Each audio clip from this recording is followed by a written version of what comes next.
자, 여러분 보게 되시고요. 반갑습니다. 날씨가 춥죠 요새 계속. 오늘도 날씨가 춥습니다. 이 강철 같은 바람을 뚫고 여러분들이 이 묵묵히 겨울을 잘 견디셔야지 새봄에 여러분들이 이제 실력이 또 파릇하게 이제 솟아나겠죠.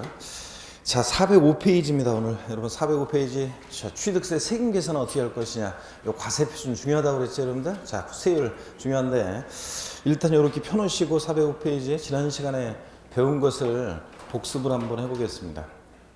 우리 지난 시간에 여러분 취득세는 과세 주체는 특광도, 특별시, 광역시 도고요.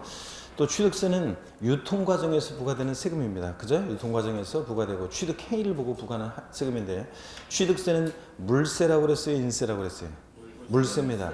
취득세는 그래서 취득하는 물건만 보고 개인이 취득하든 법인이 취득하든 또 단독 명의로 취득하든 공동 명의로 취득하든 취득세 세금 계산 달라지지 않습니다. 취득 가격에다가 곱하기 세율에서 취득세 계산합니다. 그래서 취득세는 취득하는 물건별로 각각 개별 과세하고요. 여러분들 합산 과세하지 않고. 그 다음에 취득세 사실주의 과세한다고 그랬습니다. 실질 과세는 지금 설명드렸죠? 고개를 드시고 사실주의 과세. 그래서 취득세는 등기되지 않아도 등록되지 않아도 허가받지 않아도 과세가 되고 또 취득세는 현황 부과합니다. 그래서 공부상 현황과 취득일 현재 공부상 현황과 사실상 현황이 다르면 무엇에 따라서 사실상 현황에 따라 부과한다. 이런 것들이요. 또 취득세는 어떤 것을 취득했을 때 부과되느냐. 나중에 이제 스토리텔링으로 여러분들 알려드릴 건데 이번에는 토지 건축물, 차량, 기계 장비, 항공기, 선박, 임목, 어업권, 광업권, 골프, 승마, 콘도, 종합체육시설, 요토용권 같은 이런 회원권을 취득했을 때 부과된다. 이렇게 한번 살펴보시면 되고요. 그 다음에 취득이 뭐냐 물어보면 한마디로 뭐라고 대답하신다? 사실상 소유권 취득이다. 그래서 사실상 취득만 하면 돼요. 취득세는 등기 등록을 이행하지 아니했어도 사실상 취득한 경우에 취득한 것으로 본다 그랬습니다. 등기 등록을 이행한 경우에 한해서 취득한 것으로 본다. X 여러분들 등기 이행하지 않았어도 사실상 취득만 하면 되고 또 사실상 취득해야지 형식적인 취득은 취득이 하는데 그 대표적인 예를 제가 한 가지 들어드렸습니다. 법에 의한 신탁산 취득이요. 그래서 위탁자에서 수탁자로 이전할 때 대외적으로는 이렇게 소유권 이전하지만 대내적으로는 여전히 위탁자 거잖아요. 믿고 맡긴 것뿐이죠. 또 수탁자 믿고 맡았다가 신탁계약 종료면 돌려줘야 되니까 형식적인 취득으로 취득세 과세되지 않습니다. 또 사실상 소유권을 취득해야 되는데 소유권 이해 권리요. 부동산 임차권, 지상권, 전세권, 지역권, 아파트 당첨권, 분양권, 입주권 이런 것들을 취득했을 때 과세되지 않는다고 그랬습니다. 그 다음에 취득세는 또 취득의 유형이 있는데 어떤 모습으로 취득되느냐. 취득 유형을 보시면 사실상 취득 유형과 사실상 취득은 아니지만 취득했다고 간주하는 간주 취득 유형으로 나눠집니다. 사실상 취득은 취득 원인 등에 따라 원시 취득, 승계 취득, 또 무상 취득, 유상 취득 유형으로 나눠지는데 취득세는 사실상 취득만 하면 원시 취득이든 승계 취득이든 무상이든 유상이든 불문하고 과세가 됩니다. 상속증여등 무상 취득도 과세된다는 거 여러분들 주의하셔야죠. 우리가 상속증여 받았는데 이게 취득세, 상속증여세 냈든 안 냈든 상관없이 상속증여 받은 물건이 취득세 대상에 해당하면 뭐가 부과된다? 취득세가 부과된다고 그랬습니다.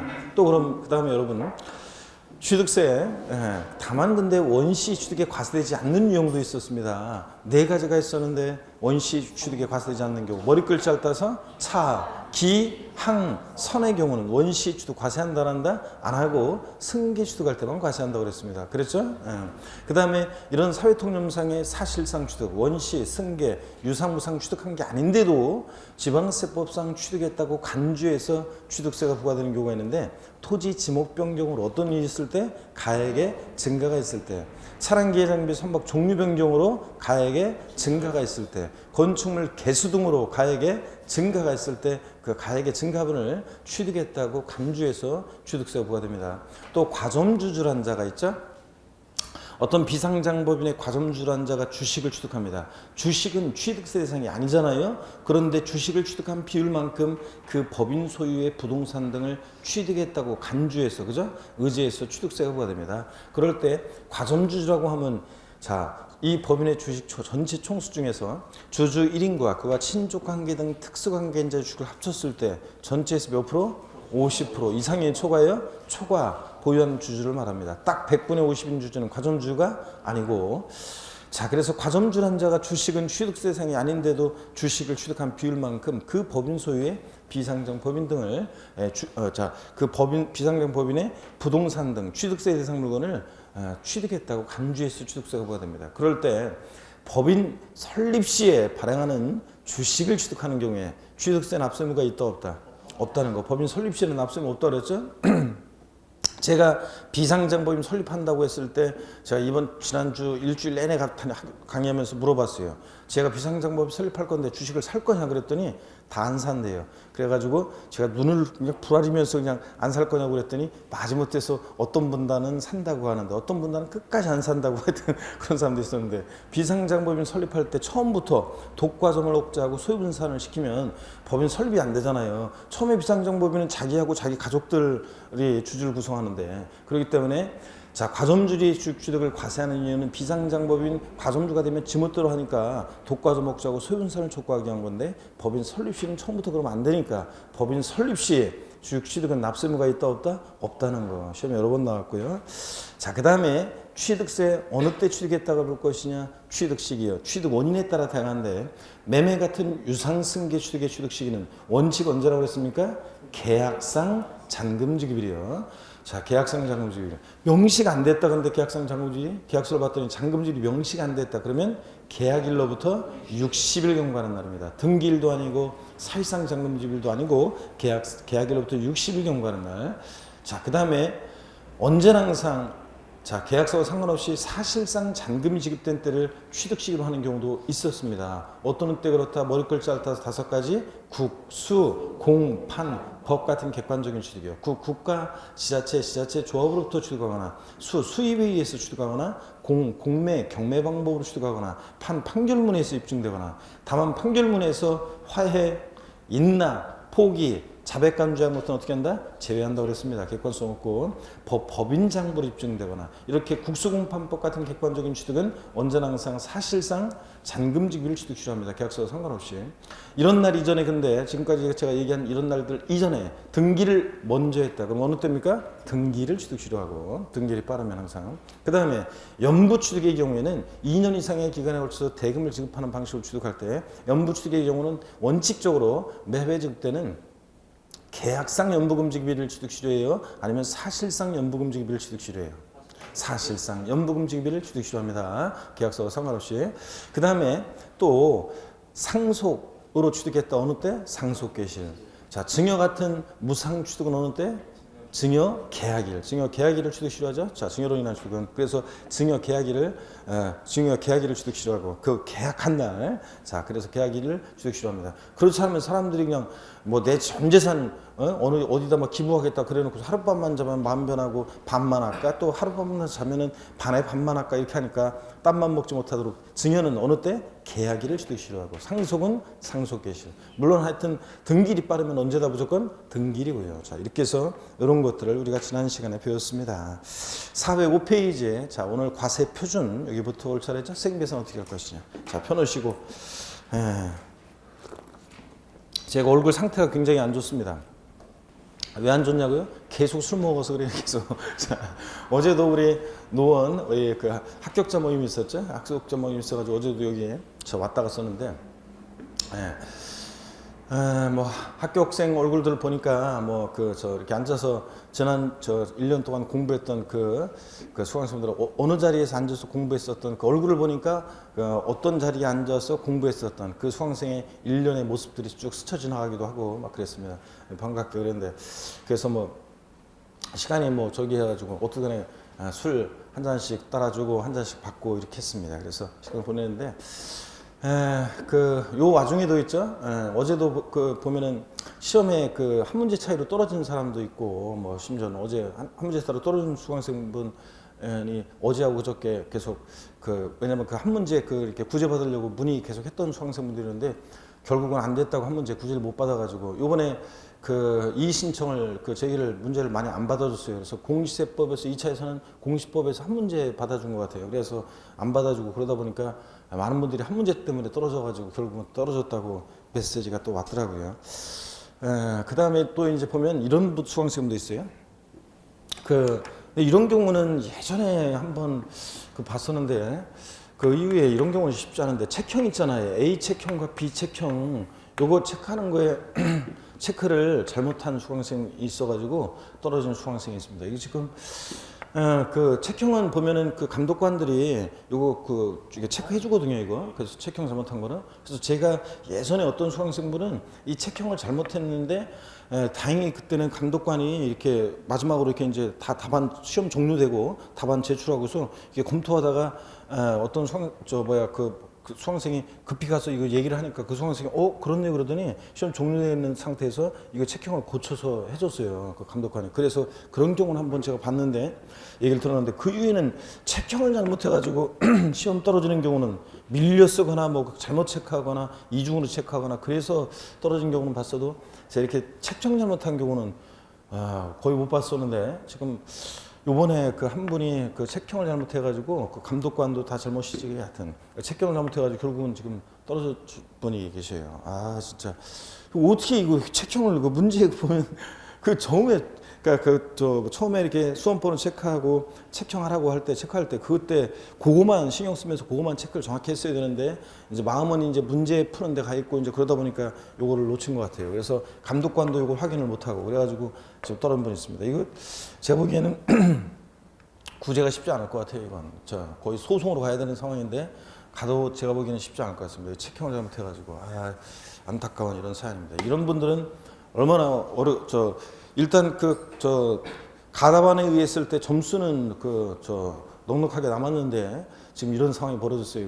그러니까 하여튼 평상시에 모의고사 같은 거 볼 때도 이렇게 마킹하는 연습을 이렇게 기계적으로 많이 하셔야 돼요. 그래서 습관적으로 항상 이렇게 모의고사 같은 거 보면서 이런 거 마킹하고 이런 걸 연습을 하셔야 됩니다. 그래야지 어이없이 이렇게 이거 얼마나 억울해요. 이거 잠이 오냐고 이게 눈만 감으면 생각이 나가지고 억울해가지고 그죠? 그래서 이런 억울한 사연도 있고 다양한 사연들이 또 있습니다. 또 안 되신 분들 중에는 405페이지 여러분 보시면 과세 표준인데요. 세금 계산 어떻게 할 것이냐. 오늘 여기부터 본격적으로 보겠습니다. 보기 전에 고개 한번 드시고 스트레칭 한번 하고 본격적으로 봅니다. 목 운동부터 하시고 여러분들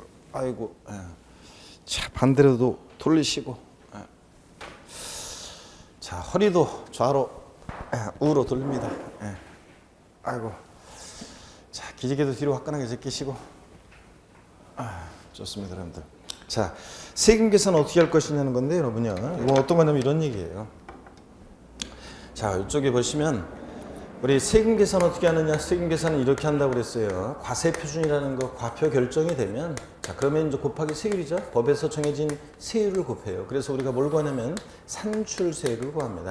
지방세나 국세나 세금 계산은 이렇게 합니다. 그래서 세금 계산 이렇게 하는데 그 과세 표준, 과표라는 것이 세금 계산하는데 기초가 되는 가액이나 수량 등을 말한다고 그랬습니다. 그래서 조세 총론에서 배운 것이 이 과세 표준이 가액이나 금액으로 표시되면 종가세, 그죠? 과세 표준이 수량, 면적, 건수 등으로 표시되면 그럴 때 뭐라고 해요? 종량세 이랬잖아요. 그리고 이 과세 표준과 세액 결정을 누가 하느냐에 따라서 징수 방법 달라졌습니다. 그래서 이 과세 표준과 세액 결정이요. 납세무자가 1차적으로 해서 계산된 세금을 과세주에게 신고하고 납부하는 이런 징수 방법을 우리 뭐라고 해요? 신고 납부 방법. 이 과세 표준과 세액 결정을 과세권자, 세무공무원이 해서 계산된 세금을 납세 고지서를 발부해서 납세무자에게 징수할 때 그런 징수 방법을 보통징수 또는 정부 부가과세 이렇게 배웠습니다. 그랬죠, 여러분들? 그래서 이런 것들을 배웠고요. 그러면 과세 표준이라는 게 한번 보시면요. 과세 표준이라는 것이 취득세 같으면 과세 표준이 취득 가격이에요. 취득 가격. 나 그 부동산을 1억 원에 취득했다 그러면 취득했다고 신고하는 가액 1억 원. 그 1억 원 취득한 가격이 과세 표준이고요. 등록면허세는 과세 표준이 부동산 등기할 때 그 부동산 가액을 과세 표준으로 합니다. 물론 이제 등록면허세는 과세 표준이 채권 금액이 되는 것도 있고 건당, 건수가 되는 경우도 있지만 하여튼 원칙 부동산 가액이고요. 재산세 과세 표준은 대충 짐작할 수 있겠네요. 재산 가액이 과세 표준입니다.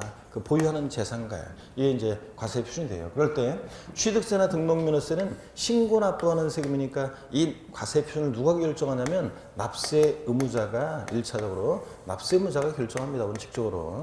자, 그런데 재산세는 보통 징수하는 세금이니까 과세 주체, 요 과세 주체 세무공무원이 요 재산가액을 결정합니다. 과세권자가. 그럴 때 취득세나 등록면허세, 자 보세요. 일반적 거래 경우에 취득세나 등록면허세 과세 표준 금액은 어떻게 결정되냐면 원칙적으로 납세 의무자가 신고하는 가액 있죠? 신고하는 가액이 과세 표준이 됩니다. 나 그 부동산 1억 원에 취득했다. 신고하는 가액이요. 근데 결정적인 것이 그 전에요. 정확히 얘기하면 취득세 과세 표준은 원칙적으로 취득세 과세 표준은 정확히 얘기하면 취득 당시요. 취득할 그 당시 가액인데 취득 당시 가액이라는 게 뭐냐? 납세 의무자가 취득 당시 그 신고하는 가액을 말합니다. 그래서 결론적으로 취득세 과세 표준은 납세 의무자가 원칙적으로 취득 당시 나 얼마에 취득했다 신고하는 가액 이게 과세 표준이 됩니다. 납세 의무자가 과표를 결정하니까. 자, 그래서 취득 당시 신고하는 가액이고요. 근데 예외적으로 자, 지방세 과세 시가 표준액 있잖아요. 지방세 과세 시가 표준액이 과세 표준이 되는 경우도 있습니다. 시가 표준액. 그럼 시가 표준액이 뭐냐? 용어 설명을 좀 드리겠습니다, 여러분. 이쪽 보세요. 이건 안 적으셔도 되고 그냥 결론만 하시면 되는데 한번 보세요. 안 적으셔도 되고 공시가격이란 말이 있습니다. 들어보셨죠, 여러분들? 공시가격. 그럴 때 공시가격에는요, 여러분 보세요. 기준시가도 있고 시가표준액이라는 게 있습니다. 시가표준액. 그래서 기준시가는 들어보셨냐 그러면 들어보셨다는 분들이 많은데 시가표준액은 처음 공부하는 분들 들어보셨냐 그러면 잘 못 들었다고 그래요. 시가표준액은. 자, 기준시가라는 것은 국세를 과세하는 데 있어서 그 물건에 대한 기준이 되는 가격을 우리가 기준시가 이렇게 얘기합니다. 시가표준액이라는 것은 지방세를 과세하는 데 있어서 그 물건에 대한 기준이 되는 가격을 우리가 뭐라고 하냐면 시가표준액 이렇게 얘기합니다. 자, 지방자치단체장은요 항상 지방세를 계산할 때 무엇으로 계산하느냐? 시가표준액을 기준으로 계산합니다. 여러분 가만히 있으면 여러분 집으로 재산세, 납세, 고지서가 날라와요. 도대체 노원구청장은 뭘 근거로 여러분 집에 대해서 재산세를 계산했냐? 뭘 근거로 계산해요? 시가표준액을 기준으로 합니다. 자, 기준시가와 시가표준액은 일단 자, 지방세와 국세에 있어서 용어가 다르고 이게 또 구체적으로 디테일하게 들어가면 결정 기준이 조금 달라요. 그래서 우리가 국세에서는 기준시가라고 하고 지방세에서는 시가표준액 이렇게 얘기합니다. 지방세 문제에서 취득세, 등록면허세, 재산세 문제에서 기준시가 어쩌고 하면 일단 틀린 지문이에요. 말 자체가. 국세에서 시가표준액 어쩌고 하면 일단 말 자체가 틀린 지문이에요. 그래서 국세에서 뭐라고 한다? 기준시가. 지방세에서 뭐라고 해요? 시가표준액이라고 합니다. 구별하셔야 되는데. 근데 제 아는 그 법무사 같이 옛날에 공부했던 그 형이 저 동료도 있고 그 후배도 있긴 있지만 아는 사람들이 있지만 이제 그 중에서 제가 좀 친한 형 한 명이 법무사 하는 형이 있어요. 그리고 작년에 또 어떤 수강생은 현직 법무사인데 시험 출신 법무사다 보니까 아무래도 세법을 모르잖아요. 법무사한테 보통 이제 사람들이 취득세라든가 등등 여러 가지 세금들을 물어봐요. 그러면 이제 알아야 되는데 시험 출신 법무사다 보니까 세법을 공부한 적이 없어. 그러다 보니까 잘 모르잖아요, 여러분들. 자기가 나름대로 책으로 이렇게 좀 독학한 것뿐이지 모르잖아. 그러니까 그 이제 미래 고객들도 잠재적 고객도 확보하고 그럴 점 해가지고 학원에 와가지고 세법만 거의 세법 시간만 이렇게 와서 이제 그 공부한 법무사도 있거든요. 그런데 그 인천에서 있었는데 법무사 한 명이. 근데 제가 시가표준액이 뭐냐고 물어보니까 몰라요. 시가표준액이 뭔지. 자, 그래서 제가 아는 형하고도 무슨 얘기하다 보면 취득세 얘기하고 있는데 기준시가 어쩌고 막 그래. 그러면 제가 아이고 시가표준액이라니까 내가 그런 얘기하고 그런 적이 있는데 어쨌간에 이걸 표현을 잘 모르더라고요. 시가표준액이라는 거 지방세를 과세하는데 물건에 대한 기준가격인데요. 기준이 되는 가격인데 시가표준액은 어떻게 결정되느냐? 한번 보세요. 그냥 참고적으로 토지의 경우에 한번 볼게요. 토지 시가표준액이 어떻게 결정되느냐?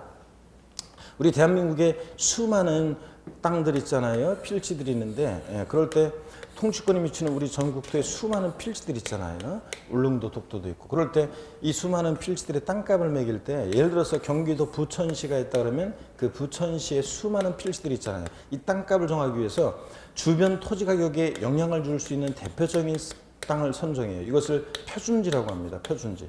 그래서 표준지를 선정해서 표준지 땅값을 산정고시하는데 이게 공시지가입니다. 들어보셨죠, 여러분들? 네, 그래서 표준지 공시지가 또는 공시지가 이렇게 얘기합니다. 이걸 누가 선정하고 누가 산정고시하느냐? 국토교통부 장관이요. 그럼 이걸 표준지 공시지가, 이 공시가를 참작해서 자 부처인 시장이 자 자기 관할구역 내 시장군수구청장이 자기 관할구역 내 개별 필지들에 대한 땅값을 산정한 것이에요. 이게 뭐냐면 개별 공시지가입니다. 개별 필지들에 대한 땅값, 개별 공시지가. 자, 뭐 이런 식으로요. 그래서 요 개별 공시지가가 토지에 있어서 기준시가도 되고, 요게 이제 토지에 있어서 시가 순액도 됩니다. 개별 공시지가가.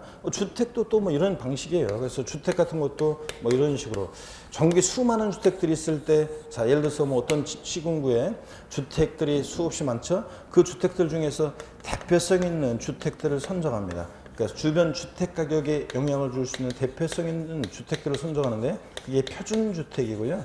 표준주택 가격을 산정한 것이에요. 국토교통부 장관이. 그러면 이걸 참작해서 자기관할구역 내 개별 주택들의 가격을 산정고시합니다. 그게 개별 주택 가격이에요. 단독주택이나 다가구 주택에 대한 공시 가격을 말해요. 아파트 같은 것은 공동주택 가격이 산정고시 돼요. 자, 그래서 부동산 가격 공시 및 감정 평가에 관한 법률에 의해서 산정고시 되는 개별 공시지가 또는 개별 주택 가격이나 공동주택 가격, 이게 주택의 시가 순액도 되고 기준시가도 됩니다. 어떡하네? 자, 결론이요.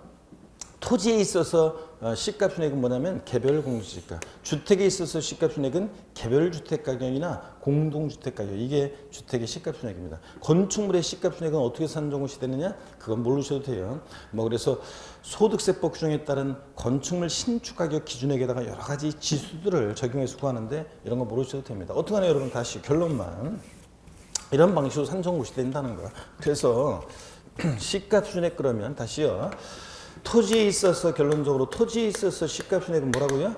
개별 공시지가. 자, 개별 공시지가가 토지 시가 순액이 되는 거고, 주택에 있어서 자 시가 순액 그러면 주택은 개별 주택 가격, 개별 주택 가격이요. 단독 주택이나 다가구 주택에 대한 공시 가격, 개별 주택 가격, 또는 아파트 같은 것은 공동 주택 가격. 이것이 주택의 시가 순액이 됩니다. 자, 그래서 여러분들 시가 순액 그러면 항상 뭐냐? 하여튼 지방자치단체 장은 세금을 계산할 때 항상 무엇으로 세금 계산한다? 시가순액을 기준으로 한다. 그래서 항상 시가순액을 기준으로 지자체장은 세금 계산합니다. 그럼 다시 일로 오세요. 시가순액, 지방세를 과세하는데 물건에 대한 기준되는 이 시가순액이 과세 표준이 되는 경우가 있는데 어떤 경우에 그렇냐? 납세무자가요 무신고, 신고하지 않거나 또는 신고했는데 신고서에 신고 가액의 표시가 없어요. 신고 가액의 표시가 없거나, 또는 납세무자가 신고했는데 그 신고한 가액이 지방세과세 시가 표준액보다 낮게 미달하게 신고되는 이런 경우에는 불성실 신고했으니까 납세무자가 지자체장이 다시 세금 계산하는데 항상 지자체장은 무엇으로 계산한다? 시가 표준액으로요. 요 얘기입니다. 그럼 요까지 얘기를 한번 사례로 한번 볼게요, 여러분들. 자, 갑이라는 사람과 을이라는 사람이 부동산을 거래를 하는데 이 부동산에 대한 지방세과세 시가 표준액이 예를 들어서 1억 원짜리예요. 을이 취득했다고 신고한 가액이 1억 2천만 원입니다. 자, 그랬을 때 취득세 과세 표준 금액은 얼마인가? 얼마입니까, 여러분? 둘 중에 어떤 걸 과세 표준 금액으로 해? 1억 2천만 원. 그래서 을은요 취득세를 신고할 때 원칙 신고하는 가액이 과세 표준이라고 그랬잖아요. 신고하는 가액 1억 2천만 원 곱하기 세율에서 세액 계산해서 요거 신고 납부하는 거예요, 이렇게. 자, 그래서 원칙 신고하는 가액이 과세 표준입니다, 취득 당시.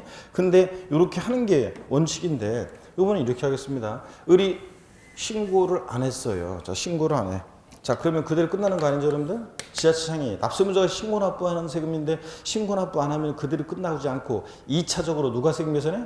과세권자가 다시 세금 계산한다고 배웠잖아요, 우리 조수총론에서. 자, 지자체장은 무엇으로 세금 계산한다고? 항상 시가순액으로요. 그래서 시가순액을 과세표준에서 곱하기 세율에서 세액 계산합니다. 자, 불성실 신고한 것에 대한, 신고하자는 것에 대한 가산세를 이제 불성실 신고한 것에 대한 가산세를 합해가지고 요 합한 금액에 대해서 이제 곱하기 세율에서 요거 보통징수로 고지서를 통해서 징수합니다.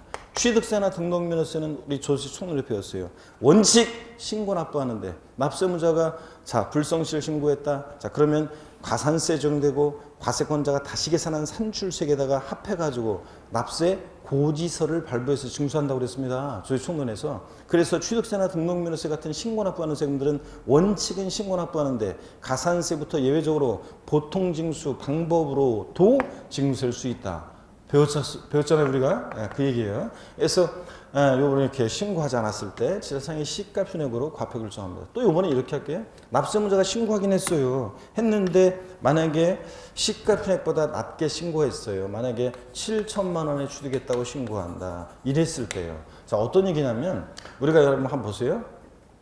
납세무자가 신고했는데 신고한 가액이 시가 편액보다 미달하게 신고됐을 때 자 어떤 얘기냐면 이런 거예요. 우리가 소위 시가라는 가격대가 이 정도 가격대 있다고 해요. 예를 들자면 근데 지방세과세 시가 표준액 우리 이 공시가격은 있잖아요. 이 공시가격은 한번 보세요. 이 소위 시가의 7, 80% 선에서 이게 결정된다고 그래요. 근데 대개는 이제 보면은 뭐 45%에서 65% 선에서 결정되는 게 일반적이에요. 여러분 의심스러우면 여러분 집에 재산세 날라온 고지서를 보세요. 아니면은 여러분 그 시군구청 있잖아요. 여러분 노원구 같으면 노원구청에 홈페이지 들어가서 여러분 집에 대한 주택 가격을 공시 가격을 한번 열람해 보세요. 열람해 보면 우리 집 시세가 요새 한 4억인데 공시 가격으로 시가편액 저 산정고시 되어 있는 것은 뭐 2억 4천 뭐 이렇게밖에 안 돼 있어요. 예? 그래서 이게 굉장히 낮게 돼 있단 말이죠. 그래서 그냥 이게 무슨 일이야? 아파트 주민들 다 모아가지고 같이 노원구청 달려가가지고 왜 이렇게 낮게 됐냐? 우리 요즘 시세가 4억인데 그래서 빨리 이거 한 3억 8천 4억으로 올려라. 이렇게 하면 자기들만 바보지. 그죠? 세금, 재산세 같은 거 이거 올려놓으면 다 세금 저 재산세 같은 거 올라가죠. 그 다음에 뭐죠?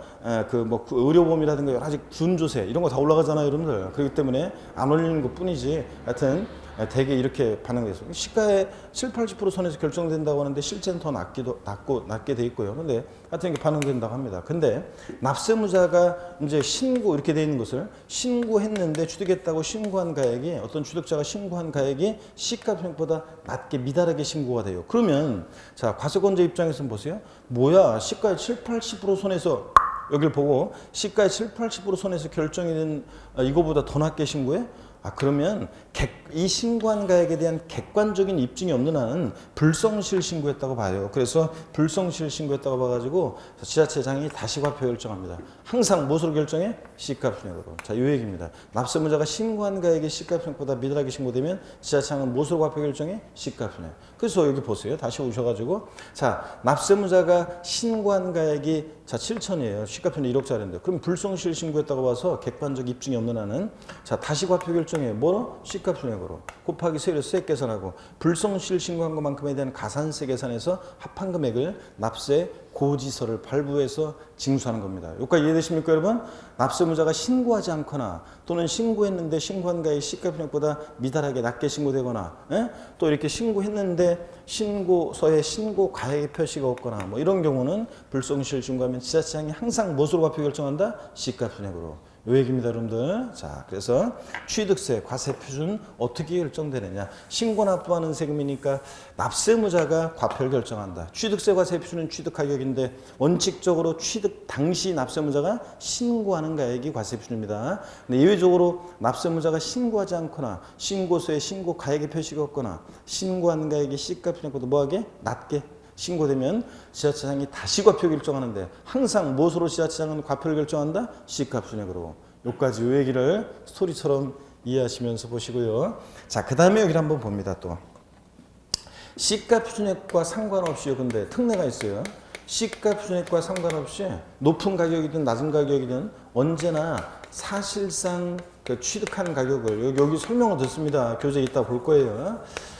시가편액보다 높은 가격이든 낮은 가격이든 항상 그 사실상 취득 가격을 과세 표준 금액으로 하는 경우도 있습니다. 이걸 사실상 취득 가격. 사실상 취득 가격이란 말을 보면 항상 시가편액에 관계없이 이 말이 숨어 있다고 생각하시면 돼요. 관계없이 언제나 그 사실상 취득한 가격을 과세 표준 금액으로 하는 경우가 있는데 아무 때나 인정 안 해요.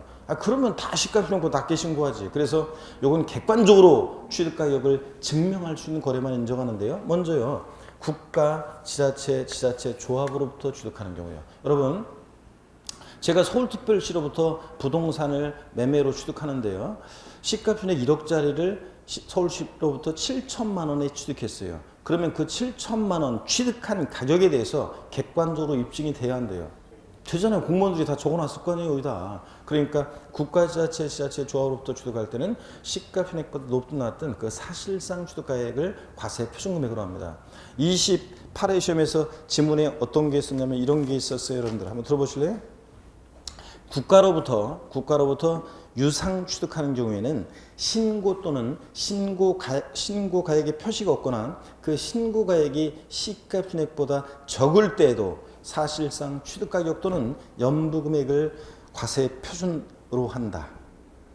국가로부터 유상으로 부동산을 취득할 때요. 신고거나 신고한 가의 시가편액이 미달하거나 자 그런 경우에도 그 사실상 취득가격 또는 연부 취득은 연부금액이 과세표준이 된다고 지난주에 말씀드렸고 자 이것을 과세표준화한다. 맞잖아요. 국가나 지자체 등으로부터 유상 승계시가면 시가편액에 관계없이 뭘 과세표준화한다고요? 사실상 취득가격을 과세표준화한다. 맞습니다. 그래서 이렇게 옳은 지문으로 나왔고요.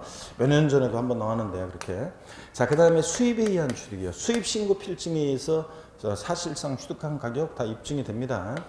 자, 그 다음에 공매나 경매 방법으로 취득하는 경우요. 여러분 보세요. 예를 들어서 시가표준액이 1억짜리인데요. 시가표준액 1억짜리인데 시가표준액 1억짜리 부동산이 공매나 경매에 넘어갔고 그 경락된 가격이 예를 들어서 7천만 원이에요. 자, 그러면 취득세 과세표준 금액은 얼마인가 물어봐요. 시험에서. 어떤 걸 과세표준금액으로 합니까? 7,400. 그렇지. 객관적으로 공매가액, 경락가액 법원에 다 기록 남아있잖아요. 그러니까 입증이 되니까 이 경락가액을 과세표준금액으로 합니다. 시가편액이 미달하더라도. 그 다음에 또 판결문에 의해서 입증되는 경우. 여러분 판결문에 의해서 취득가격이 입증되는 경우 민사소송이나 행정소송 절차에서 확정된 판결문으로 입증된다. 이거보다 확실한 게 어디 있어요? 근데 여기 우리 지난주에 배운 게 있어요.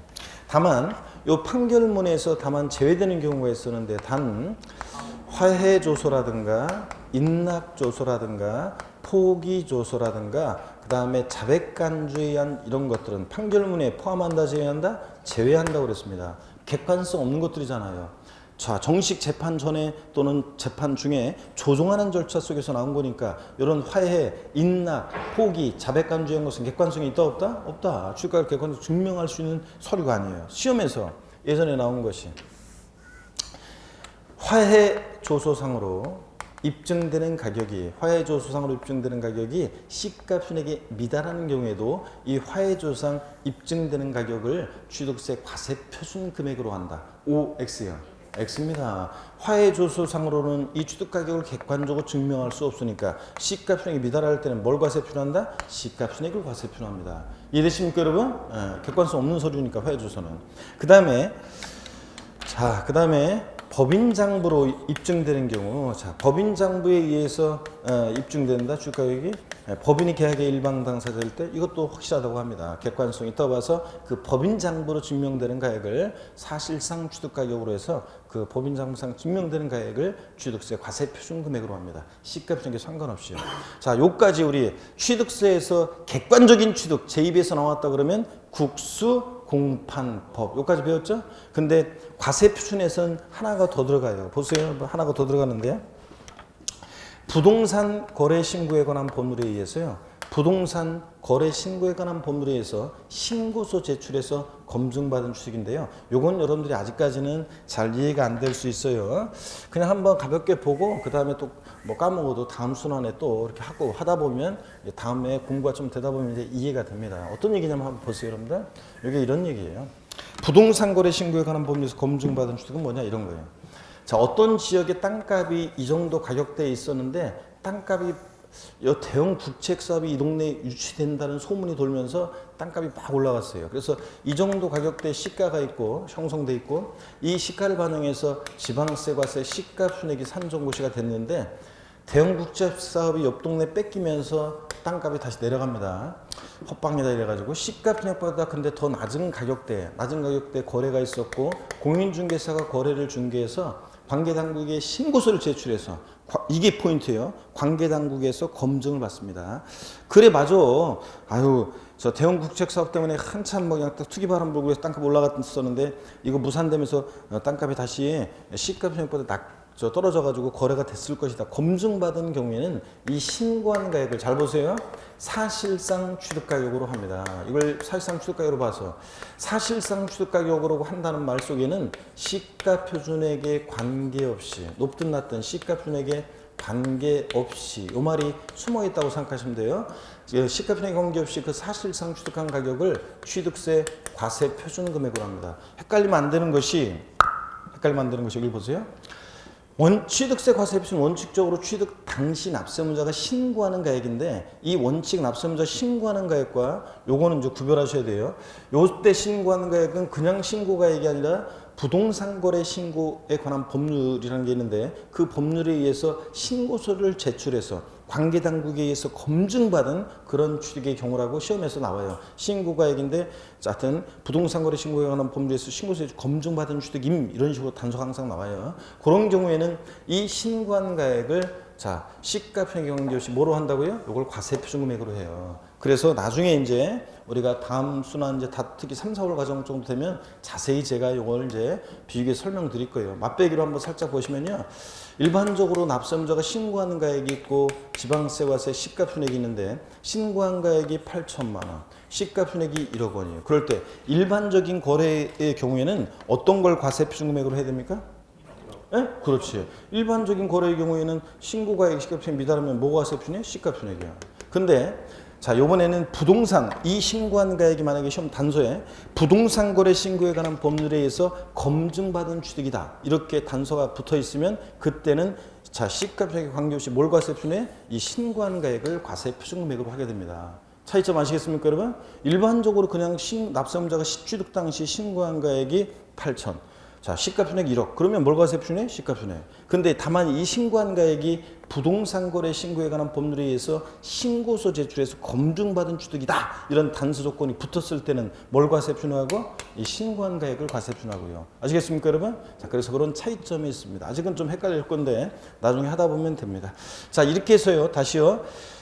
취득세 과세 표준은 보세요. 원칙적으로 납세문자가 취득 당시 신고하는 가액이 과세 표준입니다. 그죠? 예외적으로 시가표준액이 과세 표준되는데 어떤 경우에 그렇다? 납세문자가 무신고, 신고하지 않거나 신고서에 신고 가액 표시가 없거나 또는 신고한 가액이 시가표준액보다 뭐하게? 미달하게 낮게 신고되면 불성실 신고했으니까 지자상이 시가표준액으로 과표 결정한다. 근데 언제나 항상 시가표준액보다 높든 낮든 그 사실상 취득 가격을 과세 표준 금액으로 하는 경우가 있는데 아무 때나 인정하지 않고 객관적인 취득만 인정한다. 머리글자를 따서 어떤 경우다? 국수, 공판법, 부. 이게 하나가 더 들어가요. 그래서 이런 객관적인 취득은 사실상 취득가액을 과세표준합니다. 근데 여러분 결정적인 차이점이 이게요. 유상승계 취득일 때, 매매교환 등 유상승계 취득일 때가 사실상 취득가격인 거지. 요 사실상 취득가격에서 제외되는 경우가 있어요. 사실상 취득가격에서 제외되는 경우가 두 가지가 있어요. 두 가지가 있는데 하나는 나중에 이제 우리가 배울 거고요. 하나가 뭐냐면 대표적인 게 무상취득이에요. 무상취득은 사실상 취득가액에서 제외돼요. 여러분 보세요. 제가 국가로부터요, 서울시로부터요, 부동산을 무상으로 취득했어요. 그러면 사실상 취득가격이 얼마예요? 빵원이지 뭐 공짜로 취득했으니까. 그럼 빵원 곱하기 세율하면 산출색 빵이잖아요. 그럼 무상취득은 취득세를 안 내느냐? 아니에요. 취득세는 유상, 무상, 불문하고 과세가 된다고 그랬잖아요. 상속, 증여 등으로 취득해도 취득세 부과되잖아요. 그러니까 이런 경우는 어떻게 하느냐? 무상취득은 사실상 취득가격에서 빵원이니까 제외하고 결국은 나중에 이제 우리가 이제 이게 무상취득은 나중에 이제 배울 건데 더 강조해서 신고가액, 원칙 신고가액 또는 시가표준액으로 결정이 되는데 하여튼 판례나 예규에서는 확고하게 무상취득은 시가표준액으로 과표 결정한다고 취득세를 계산하라고 하고 있습니다. 그래서 여러분들이 이런 거 물어보시는데 상속이나 증여받았을 때 내가 부동산을 부모님으로부터 상속받았어요? 또는 누군가로부터 증여받았어요? 그러면 취득세는 상속 증여받은 부동산에 대한 취득세는 어떤 것으로 계산하냐고요? 시가표준액으로 해서 취득세를 신고해야 돼요, 여러분들. 그런데 하여튼 법령에는 원칙 신고 가격 또는 시가 순액으로 결정한다 이렇게 되어 있습니다. 자, 무상 취득하는데 시가 순액 높게 신고하지는 않으니까 그래서 이렇게 이제 판례는 얘기하는데 하여튼 무상 취득은 오늘 여기까지만요. 유상 승계 취득일 때가 사실상 추가 가격이지 무상 취득하면 사실상 추가 가격은 빵원이니까 어떻게 한다? 제외한다. 사실상 추가 가격에서. 그래서 시험에서 이걸 나중에 이제 어떻게 바꾸냐면 지금은 아직 모르셔도 돼요. 기초인문과정에서는. 나중에는 이제 이걸 어떻게 바꾸냐면 국가로부터 부동산을 무상으로 취득한 경우 취득세 과세 표준은 시가 표준에 관계없이 그 사실상 취득 가격으로 한다. O, X요. X입니다. 유상 승계 취득일 때가 그런 거지 무상 취득은 사실상 추가해서 어떻게 한다? 제외합니다. 그래서 이게 유상 취득이냐 무상 취득이냐 이걸 잘 봐야 돼요. 나중에는. 그래서 나중에 이제 할 일이고 하여튼 28회 시험에서 국가로부터 부동산을 유상으로 취득하는 경우에 신고 없거나 신고 가액의 시가표준에 미달하는 경우에도 그 사실상 취득 가격을 또는 연부 금액을 과세 표준화한다 이렇게 시험에 나왔는데 옳은 지문이죠. 이렇게 옳은 지문으로 나오기도 했습니다. 이걸 스토리처럼 기억하면 돼요. 교재를 한번 보겠습니다. 자, 여러분 405페이지 한번 봅니다. 교재 보시니까 자, 405페이지 원칙 신고 가액이 과세 표준이 되는데 첫 번째 본문 밑줄입니다. 취득세 과세 표준은 취득 당시 가액으로 한다 밑줄이요. 다만 연부로 취득하는 경우에는 연부 금액이 된다고 그랬죠? 자, 가로도 계속 밑줄입니다. 연부 금액인데 가로도 계속 밑줄. 매회 사실상 지급되는 금액을 말하며 계약 보증금을 포함해서로 한다 밑줄이 쫙이요. 자, 거기 가로 안에 매회 사실상 지급되는 금액, 그 사실상에다가 여러분이 돼지꼬리 땡냐 해가지고 사실상에다가 돼지꼬리 땡냐 해서 계약상 X 해놓으세요. 자, 무슨 얘기냐면 여러분, 제가 지난주에 설명드렸어요. 총 연부금액 50억짜리 걸었는데 총 연부금액 50억짜리 걸었는데 매년 그 10억 원씩 연부금을 지급하는 방식으로 5년에 걸쳐서 연부매매 계약 체결했다. 그랬을 때 첫 해 지급하기로 한 연부금액이 계약서상으로는 올해 10억 원의 연부금을 지급하기로 했는데 실제로는 8억 원의 연부금이 지급되면 취득세 과세 표준은 어떻게 계산한다고 그랬어요? 8억 원, 사실상 지급된 연부금액 8억 원 곱하기 세율이지 계약상 연부금액 아니라고 지난주에 취득시기 할 때 설명을 드렸어요. 연부취득. 그러니까 그 얘기예요. 그래서 자, 연부취득의 경우 과세 표준은 매회 지급되는 사실상 지급되는 연부금액을 말하는 거지 계약상 X라고 거기다가 여러분이 해놓으시고 X. 하여튼 연부취득은 취득세 과세 표준은 원칙적으로 취득 당시 가액인데 정확히 얘기하면 두 번째 줄 맨 끝에 보니까 405페이지 맨 아래에서 위로 405페이지 맨 아래에서 위로 두 번째 줄 끝에 이 경우 취득 당시 가액이 과세 표준인데 취득 당시 가액은 뭐냐? 취득자가 신고한 가액이 한다. 이것도 밑줄이요. 그러니까 요걸 합치니까 결국 취득세 과세 표준은 취득 당시 뭐라고요? 신고하는 가액이 과세 표준이 되는 겁니다. 그처럼 원칙 취득 당시 신고하는 가액 이 과세 표준이 되고 나 얼마 취득했다 신고하는 거예요. 넘어갑니다. 406페이지 보니까 예외적으로 시가 표준액이 과세 표준되는 경우 다음의 경우에는 시가 표준액을 과세 표준한다. 그래서 동그라미 1번 신고 없거나 동그라미 2번 신고서에 신고 가액의 표시가 없는 경우 이것도 무신고하고 똑같이 봅니다. 또는 3번 신고한 가액이 시가 표준액보다 뭐하게? 미달하게 신고된 이런 경우에는 불성실 신고했으니까 자, 지자체장이 다시 과표 결정하는데 항상 지자체장은 무엇으로 과표 결정합니까? 시가 표준액으로. 이 얘기입니다, 여러분. 자, 그 다음에 시가표준액이라는 게 뭐냐? 자, 하여튼 시가표준액은 지방세를 과세할 때 물건에 대한 기준가격인데 지자체장은 항상 무엇으로 세금 계산해요? 시가표준액으로. 그럴 때 토지 시가표준액은 자, 개별 공시지가 주택은 뭐예요? 개별 주택 가격이나 공동주택 가격을 시가표준액으로 하고 건축물은 뭐 모르셔도 되고요. 그 다음에 뭐 거기 공시가격이 없는 경우 어떻게 하느냐 이런 건 지금 신경 쓰지 마세요. 토지나 주택 외의 건축물은 뭐 소득세법 규정에 의한 건물 신축 가격 기준액에다가 여러 가지 지수들을 적용하는데 외울 필요 전혀 없습니다. 그냥 토지 개별 공시가, 주택은 개별 주택 가격이나 공동주택 가격이 주택의 시가표준액이 된다. 아까 말씀드렸고요. 그 다음에 3번 특례보입니다. 사실상 취득 가격이요. 다음의 경우에는 밑줄입니다. 신고 가액의 표시가 신고 또는 신고의 표시가 없거나 신고 가액의 시가표준에 미달하는 경우에도 자, 어떤 거요? 사실상 취득 가액 또는 연부 금액이 한다 밑줄 사이요. 그래서 제가 아까 시험에 28회 시험에 나온 게 뭐 신고 없거나 아까 국가로부터 유상 승계 취득하는 경우에는 신고 없거나 신고 가액의 시가표준에 미달하는 경우에도 항상 뭘 과세 표준한다고요? 사실상 취득 가격 또는 연부 금액으로 한다. 아까 그대로 나온 지문이죠? 28회 시험 때. 예. 다만 요건 유상승계 취득일 때가 그런 거지. 다만 증여기부 밑줄입니다. 그 밖에 무상취득 그리고 이어지는 얘기는 지금 신경 쓸 거 없어요. 부당이익 계산 부인님 규정에 의한 취득인데 이건 몰라도 되고 하여튼 취득을 제외한다. 일단 쫙 밑줄이요. 하여튼 무상 취득은 공짜로 받았으니까 국가로부터 자 사실상 취득가액 빵원이니까 사실상 취득가액에서 어떻게 한다? 제외합니다.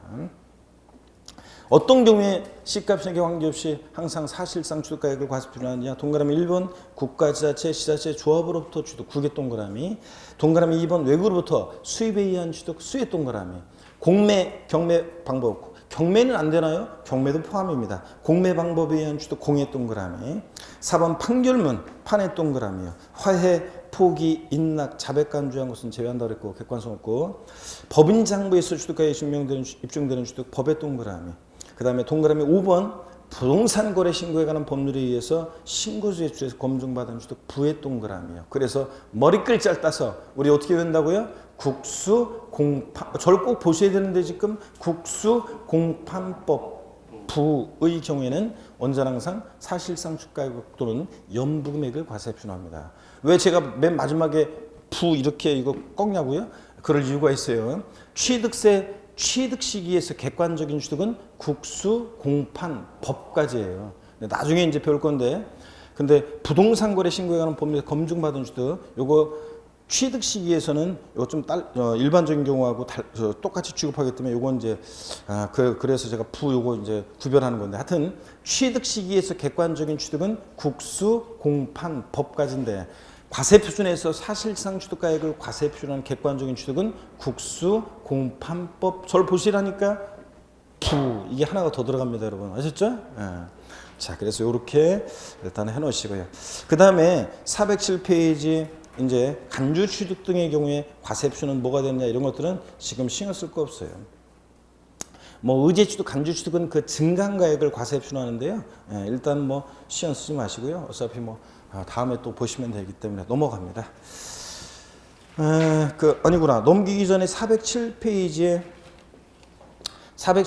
참고 내용 있잖아요. 제가 꼭 보면은 이제 우리 인강수강생 여러분들 중에 이런 분들이 있어요. 제가 요까지만 보세요 이렇게 했는데 이번 수업은 요까지만 보면 다음에 이제 다 배워요. 근데 요까지만 보세요 그랬는데 꼭 보지 말라고 하는 것도 저 강의 안 한 것도 꼭 보고서 이게 어떻게 된 건지 질문하는 분들이 있는데 그러지 말라고 그랬습니다. 아이고 지금은 꼭 지금 보고서 그거 질문하면은 이해가 안 돼 설명을 해도 이해가 좀 잘 안 될 수도 있고 뭐하러 지금 어차피 나중에 단계별로 다 해서 나가서 나중에 다 공부할 건데 미리 막 질문하지 마세요. 여러분들 미리 특히 인강수강생분들이 그러시는데 나중에 다 알게 됩니다. 근데 참고적으로 하나 좀 넘어가기 전에요. 407페이지 그 참고가 있잖아요. 그 참고 중에서 2번 실제 지출 금액으로 산정한 주가액의 적용 이거 있잖아요. 이게 어떤 건지 그냥 참고적으로 한번 말씀드릴게요. 나중에는 이제 다 정식으로 배우는데 이제 어떤 거냐면 이런 거예요.